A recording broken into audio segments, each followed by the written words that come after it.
जैसा कि देख रहे हैं आप तस्वीरों में, हमारे पीछे तालाब है और तालाब में कमल का फूल लगा हुआ है और इतना ज़्यादा गर्मी है कि इस पे हम लोगों का पैर जो है जल रहा है। इसलिए यहाँ पे रहना बहुत ही मुश्किल है,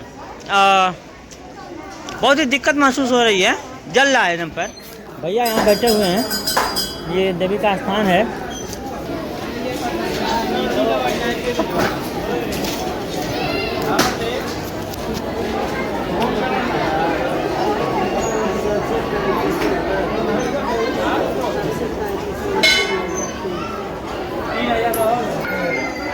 हमारे लोक कलाकार हैं तो हम थोड़ा बात कर लें। मैं भी एक कलाकार हूँ, इसलिए आप लोगों से मैं काफ़ी एक बार बात कर लूँ, इसलिए मैं बात करने लगा। जब लगता था, हाँ हाँ राजेश त्रिपाठी थे, हाँ भैया पार के। अच्छा।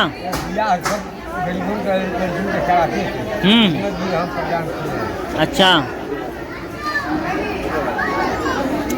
ये जो टीम होती है ना, उसका लखनऊ से रजिस्ट्रेशन होता है। लखनऊ 3 गए, इलाहाबाद भी गए। हाँ, इलाहाबाद CCRT से।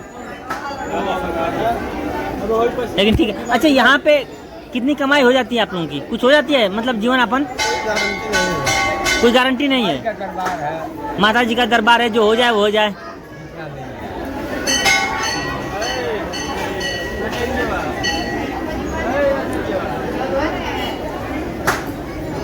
चलिए ठीक है, कुछ नहीं, यही है लोक कलाकारों की सरी बार हमारा ये है। ठीक है दादा, फिर हम आएंगे, ज़रूर याद करेंगे आप लोगों की। ठीक है। वीडियो बना जो खावे।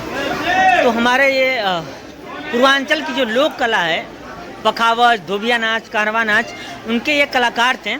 और आज की लोक कला की क्या स्थिति है, आप कलाकारों को देख करके समझ गए होंगे कि हमारे लोक कलाकारों की क्या स्थिति है समाज में और कितना मान सम्मान मिल रहा है। इसमें ज़्यादा बताने की ज़रूरत नहीं है आपको।